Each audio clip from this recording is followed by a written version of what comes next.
Hello and welcome to another episode of Wrestling with Memories. You're joined by me, Wax the Brain Hussein, and my co-host Fash the Million Dollar Fan. Fash, how you doing?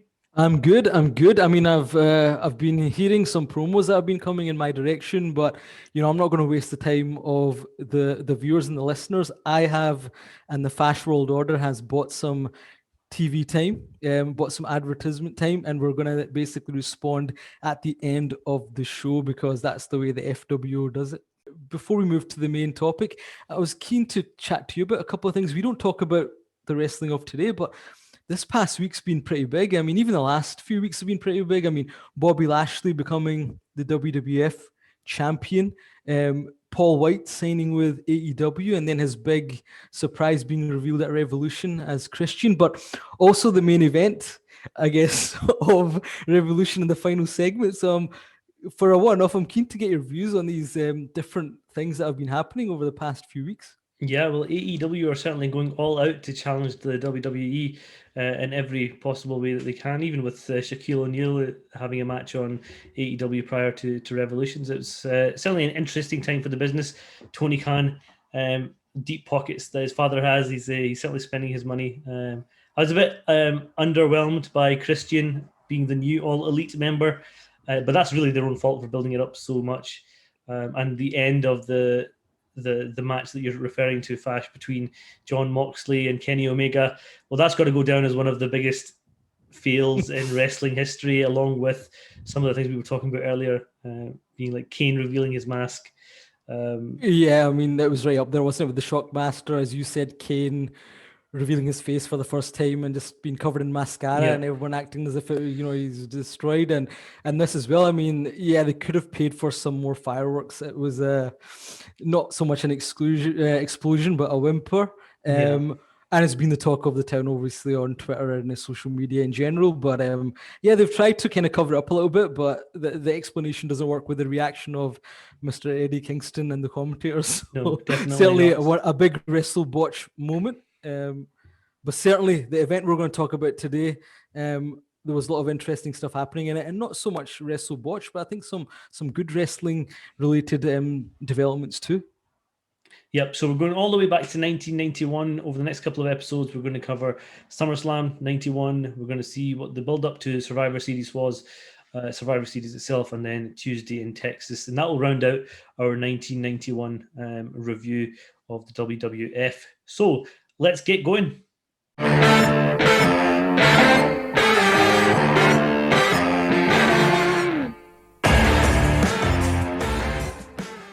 Okay, Fash, we're well underway in our look back at 1991. We're through the summer and we have now reached SummerSlam 1991. I'm going to hand over to you to talk through what's been happening at SummerSlam 91.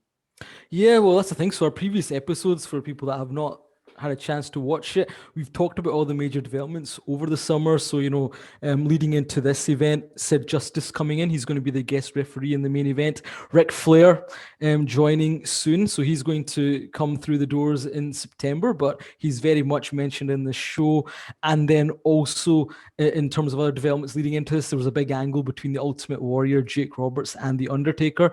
And there's going to be a major kind of about face when it comes to that because of external factors. But yeah, this event was in August of 1991, so we're getting near the end of the year in Madison Square Garden, one of the greatest wrestling arenas. And yes, that's quite a loaded card with lots of varying characters. But I guess just Madison Square Garden, what's your views on this as a wrestling arena? Well, this is the WWF, WWE sort of headquarters, isn't it, in the North? It's the most prestigious arena in the world, some would say. And certainly from a wrestling point of view and from WWF history, this is the arena that if you want something big happen, you want to do it here. And the fans will certainly let you know if they approve or not. It's always a rowdy New York crowd. Well, that's the thing, and we don't really see much in Madison Square Garden. I don't know the current status of it, but my understanding was WWE stopped doing shows here just because the one limit behind Madison Square Garden was how much capacity you could get in there, and we've not seen any events here in recent years. But yeah, you talk about what makes an event. I think the crowd is so important. I think most of us agree, and for me, New York, Madison Square Garden, the Canadian crowds, the British crowds, a Philadelphia. These are the ones that, they can really elevate an event. And this was no different here. I mean, I thought the crowd here was outstanding throughout the night, really hot for everything, and gave it that real sizzle. But I guess starting off here, what I remember the most is the visuals for the opening. Vince McMahon growling about a match made in heaven and a match made in hell. But the actual stuff they used, the graphics were very cheesy. I expected better production. It was kind of Warrior and Hogan posing, the heels posing, and then they're showing Randy and Elizabeth. So I didn't think it was the best opening production. But the event starts with three legends in Gorilla Monsoon, Roddy Piper, and Bobby Heenan. Now, part of me wishes it was just Gorilla and Bobby, because I can't imagine how hard it was to produce Rowdy on commentary, but he was just all over the place. But the event started off with a six-man tag. Wax. It was the Texas Tornado, the British Bulldog, and Ricky the Dragon Steamboat, but only referred to as the Dragon, taking on the team of Hercules, Paul Roma, and the Warlord. So Power and Glory and the Warlord. And I guess one thing that I'm thinking about when I watched this event was it is a kind of the beginning of the transition, because 5 of these guys are not going to be at SummerSlam 1992. And essentially they're coming to the end of things. And I guess, we mentioned the British Bulldog coming in 1990. Texas Tornado also came in 1990. Kerry Von Erich from the legendary Von Erich family. He had a good start winning the Intercontinental title at SummerSlam 1980, but after that he tails off. People know he had his personal issues, and things didn't really work out for him here, and then sadly he's going to pass away in 1993. And the Dragon is the one I want to kind of focus on in terms of he made his return post WrestleMania 7, and that's why we've not really mentioned him. And this is his first pay-per-view back, but it's going to end up being his last pay-per-view back as well. Now, Vince decided to, for some reason, just refer to him as the Dragon, give him a very elaborate look. He's breathing fire, literally. But they're not really mentioning the fact that he's been here before. And it was really weird that he's just referred to as a Dragon as if he's a rookie. And then they'd confuse it at times, because on Superstars, Randy Savage might mention his match with him at WrestleMania 3, so it was all over the place. But this match was really about a showcase for the baby faces, and I think it was a pretty decent opener for that. The crowd was into it. In terms of how it worked, I mean, Ricky Steamboat played the face in peril, which he does really well. Texas Tornado and Davey Boy kind of had inputs within it. They did what they do, and the match, ended with the Warlord being hit with the discus punch. I think he tags in Paul Roma then. The Bulldog power slams him, gets a 2 count. And I think this was, I don't know if you watched this, but there's a bit of a confusion here. I think Bulldog thought that was supposed to be the end, and he kind of looks around a bit confused. And then I think they didn't realize who was the legal man at that point, and I think there was some confusion. Yeah, so it's a bit of audible, and then he tags in the Dragon, and the Dragon, I think, goes and hits a flying body press and gets the pin. So the heels didn't really have much to do in here. I wasn't really a fan of the Warlord, and he and Davey Boy seem to be feuding forever. Yeah, this summer, especially from this sort of period onwards through the rest of the year, it was pretty much the Warlord against British Bulldog. It had a lot to do, I think, with their body types and just being two muscly freaks. That, they were trying to put them up against each other. But yeah, you're right. They were fighting each other pretty much all the way through the second half. But then we move on to the match that steals the show, and I know you're keen to talk about this one. Yeah, so a 4-star match according to Dave Meltzer. I would have gone even higher. Tremendous effort by Bret the Hitman Hart and Mr. Perfect for the Intercontinental Championship. Mr. Perfect, obviously the champion at this point.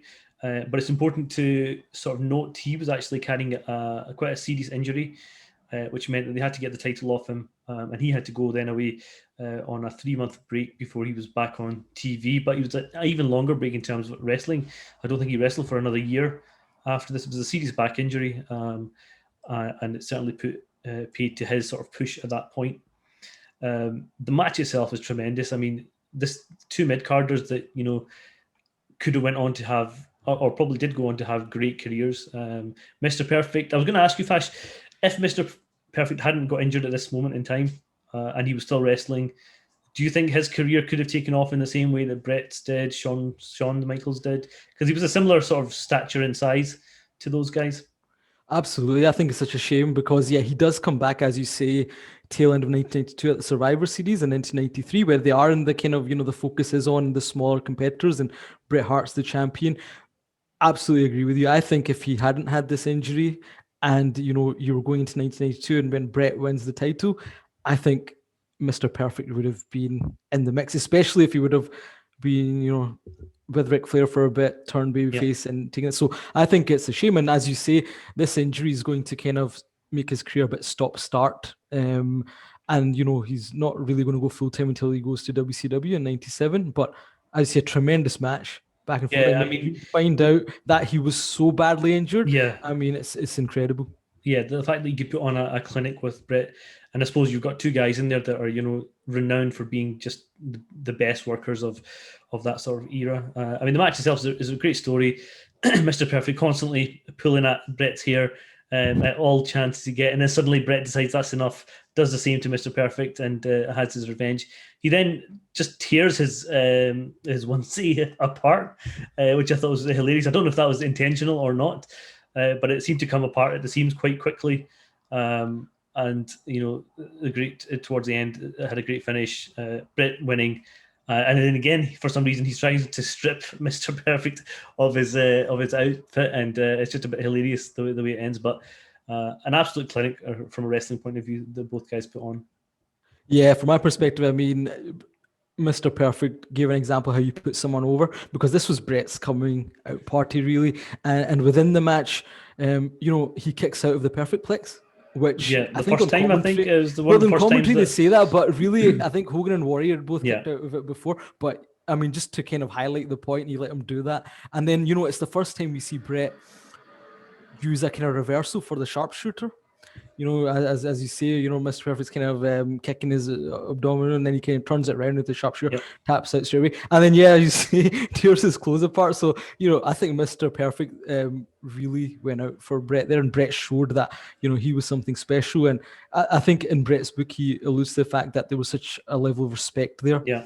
that Kurt Hennig really wanted to go out and put on a show. And afterwards, it's quite funny. I don't know if you remember, Lord Alfred Hayes goes and speaks to Stu and Helen Hart, who are also showcased here. And as he's about to speak to them, Bret goes and kind of hugs them. And then Lord Alfred is ready to speak to Stu, and Stu's about to talk, and then he just pulls a mic away and says, "Oh, he's too emotional to talk." So it's a bit of a mess of a segment. But yeah, I think this was a classic, and certainly for this event, if there's one match that you need to see, and certainly just a match that you need to see, it was this one. It was certainly Bret Hart's coming out party and the first title that he wins, and this would be the beginning of lots of success for the Hitman. The next match we've got is the Natural Disasters versus the Bushwackers. Two iconic tag teams, regardless of what their in-ring ability was. Very memorable, I would say, Fash, in terms of characters, if not ability in the ring. And the Natural Disaster, you've got these two absolute giants that, obese to the max, but they were still able to do a little bit of work in the ring and proved to be quite effective. And then the Bushwackers, the ultimate comedy tag team. And I've got to pay respect to the Bushwackers for playing their characters superbly well. There wasn't a moment where you saw that mask on the faces slip one bit. They were always fun to watch. I think from kids' point of view, they were certainly up there as one of the more popular tag teams. Well, certainly smart fans will know, and we learned later on that these guys were fearsome in the NWA as the sheep herders. Yep. But here we just saw them as this. I mean, to be honest with the Bushwhackers, what they got away with in 1991, they couldn't do in 2021, licking people's faces and touching them inappropriately. So it's another one of those things which you look back and think that's not aged well at all. But yeah, I mean, to be honest, they were just jobbers in the WWF, and yeah, memorable, but did they actually ever win anything that was important? And so I say Natural Disasters we covered in a previous show when we were covering, the summer of 91 and Jake Roberts in particular, how, Tugboat had turned on Bushwhackers and, joined Earthquake as the Natural Disasters. Now, I think Earthquake was extremely talented. The man had agility and what have you. Typhoon, not so much, but as a team, yeah, they looked great. And it's a shame, actually, the run wasn't longer than it ends up being. But I don't know, it was a squash match, basically, wasn't it? Just to establish the Natural Disasters. I think it's only about 6 6 minutes or so, but probably should have even been shorter. But it's more about the aftermatch angle, isn't it? Yeah, and they're about threatening Andre the Giant at the end of the match, and in walk Legion of Doom, and unfortunately, their music doesn't play right, which really annoyed me because they are such an impressive sight when they're walking out. And I was literally on the edge of my seat. I was like, "Wow, these guys are immense, coming out to take care of Andre the Giant. Not scared of anybody."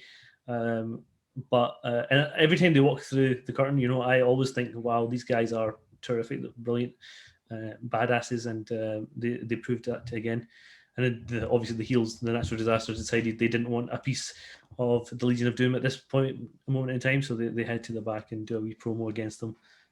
Yeah, it was a great face-off, and it set up the future. And what I found funny here was, it's brilliant, as you say, the LOD come, the stand between, the Natural Disasters and Andre, who was as on crutches here, as we detailed before, and they've got that face-off. But the funny thing is, as they're going away, Andre hits them with his crutches a couple of times, and you kind of see them turning around, saying, "What's going on here?" But yeah, it was a good kind of post-match angle, and but sadly, this would be the last pay-per-view we would see Andre the Giant on. Yeah, I mean, his health deteriorated quite a lot over these couple of years, and there's no surprise. He's an absolute giant of a man, and he suffered quite a lot as a result of his size. And that takes us to Mr. Bobby Heenan and Hulk Hogan, and we've talked about this in our Ric Flair episode, but just to recap, Ric Flair's coming, Bobby Heenan's got the Real World Championship, the big gold belt. He goes behind the scenes, knocks on a door, and it's supposedly Hulk Hogan on the other side. Wax believes it's not Hulk Hogan. I believe it is. And Hogan just slams the door in his face. So it's quite a kind of nice comical moment as an extra in the show. And I thought, Bobby Heenan, as always, it was amazing at selling all of this and really marketing the whole angle before, Ric Flair arrives. Yep, absolutely. And certainly visit our archives. We've done a really detailed show on Ric Flair joining the WWF, and Bobby Heenan plays a significant part in that. Moving on to the next match, we've got the $1 Million Championship match between Virgil and the $1 Million Man, Ted DiBiase. Fashion. It's DiBiase. That's really what I was going to say. When you say DiBiase. But it's not DiBiase either. It's DiBiase. It's not DiBiase. We're going to have to next episode. How we do a poll on this, but we're going to have to phonetically. Well, next episode we're going to have to get Howard Finkel on to explain exactly how to pronounce the surname of Ted. Given Howard Finkel's passed away, it's going to be quite difficult. Don't worry, we'll arrange it with our graphical team to work something. It's definitely DiBiase. That's all I'm going to say. Well, it's not Aussie. Maybe it's not Assy either, but it's somewhere in the middle. But anyway, I think right now you're an assy, but you can carry on. Well, this is a feud that's been building for some time between Virgil and the $1 Million Man. We have covered it in the archives as well. We talked a little bit about the reason why these two were not getting on, and Virgil as the $1 Million Man's bodyguard for so long was just getting degraded constantly, humiliated all the time, and eventually he had enough, snapped, and wiped out the $1 Million Man earlier in the year, leading to this match. And to be fair, I can't remember much of the match, even though I watched it not too long ago. But the crowd were hot. The crowd were absolutely on Virgil's side, and I think everybody was keen to see Virgil get one over $1 Million Man. Yeah, I mean, they had the match at WrestleMania 7, which you covered, and this was way better than that. I see the crowd and the emotion was there. And they actually did a few interesting things. I mean, there's a point where I think Virgil puts the $1 Million Dream on the $1 Million Man, and Sherry interferes and hits him with a purse, and the bell rings, and you think that's a disqualification. The crowd's really angry, but Earl Hebner actually says, no, the match is going to continue. Sherry has to leave. And then I think it ends with Ted DiBiase kind of, he's got the turnbuckle exposed, but Virgil hits him into it a couple of times, and then there's this build up, and he slowly covers him, 1, 2, 3, and the crowd does go crazy for this, and this is Virgil's biggest moment in the sun. And at this point, if somebody's walked in watching that bit, they would think this guy's a big star. Yeah. But sadly, this would be his peak moment. Yeah, you probably wouldn't got this reaction in the South, Fash. Maybe not at that time, but then the South is a weird place at times. The next match, I'm keen to hear your thoughts. It's the Big Boss Man against the Mountie, so it's the US law enforcer against the Canadian law enforcer, and the loser is going to spend the night in jail. Yeah, the match itself wasn't great. It was such a slow pace. Both guys are not renowned for being fast workers, But the gimmick itself, the match itself, the outcome, I thought actually was really funny and really interesting. The loser would have to spend a night in jail in the opposition jailhouse. Naturally, it was going to be the Big Boss Man who came out on top, and the Mountie actually did a terrific job throughout the night. Once he got defeated of selling the whole thing of being in jail for a night. Maybe we'll talk Well, that was about the thing, wasn't it? Yeah, because they played the angle after he loses. There's segments throughout the night where he's being taken to jail, where he's signed in, and then the final segment where he's got a couple of characters who are going to share the cell with him. But yeah, for me, to be honest, in this way, I was never a fan of the Mountie. The character, I found him pretty boring. And to be honest, this is another one that might be surprising. The Big Boss Man as a babyface, you don't like? Wasn't for me. I think he's better as a heel. So this was two guys I wasn't as interested. I mean, Ray Traylor is a legend, and you could say Jack Rougeau as well. But as a babyface, there was only one feud I really cared about, which might be WrestleCrap to you, and we'll discuss in '92. But Nails against the Big Boss Man, that had some emotion behind it. Yeah. But other than that, I wasn't as impressed. I mean, interestingly here, I think the Mountie kicks out of the Boss Man Slam, but then the Big Boss Man does the Alabama Slam, something that will be made famous by Hardcore Holly in the future, and he gets the pin here. And yeah, the Mountie is going to be a jailbird. But as you say, there's these kind of really campy, cheesy segments for the rest of the event, which is the comedy of the time. And to be fair, Jacques Rougeau does a good job with what he's been given to do in these segments. Hi everyone, thanks for listening and watching as always. That's not quite the end of the SummerSlam 1991 review. We've just split this episode up into two parts. The second part is also now available on YouTube and Spotify, so please check it out.